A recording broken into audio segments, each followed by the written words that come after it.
আপোনালোক আটাইলৈ নমস্কাৰ জনাই মই আজি আকৌ লৈ আহিছোঁ কেইটামান সানমিহলি প্ৰশ্ন। আশা কৰোঁ মন দি শুনিব।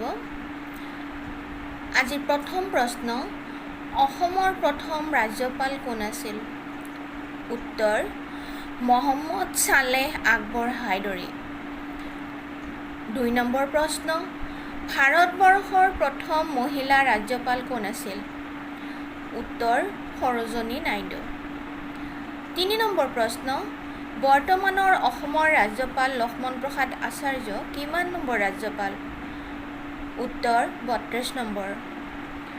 আজিৰ 4 নম্বৰ প্ৰশ্ন, অসমৰ প্ৰথম মহিলা মুখ্যমন্ত্ৰী কোন আছিল? উত্তৰ, ছৈয়দা আনোৱাৰা টাইমুৰ। 5ম প্ৰশ্ন, অসমৰ পৰা ৰাষ্ট্ৰপতি নিৰ্বাচিত হোৱা প্ৰথমজন অসমীয়া কোন আছিল? উত্তৰ, ফখৰুদ্দিন আলি আহমেদ।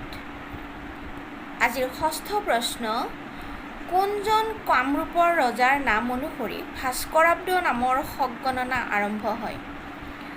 উত্তৰ, কুমাৰ ভাস্কৰ বৰ্মন। 7 নম্বৰ প্ৰশ্ন, মধুবনী নামৰ চিত্ৰশৈলী কোনখন ৰাজ্যত প্ৰসিদ্ধ?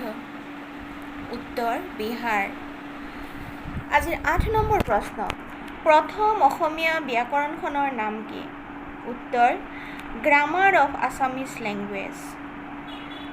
9 নম্বৰ প্ৰশ্ন, ভাৰতত নিৰ্মিত প্ৰথমখন কথাছবি কি? উত্তৰ, ৰাজা হৰিশ্চন্দ্ৰ। 10 নম্বৰ প্ৰশ্ন তথা আজিৰ শেষৰ প্ৰশ্ন, কিমান চনত শ্বিলঙৰ পৰা দিছপুৰলৈ অসমৰ ৰাজধানী স্থানান্তৰিত কৰা হৈছিল?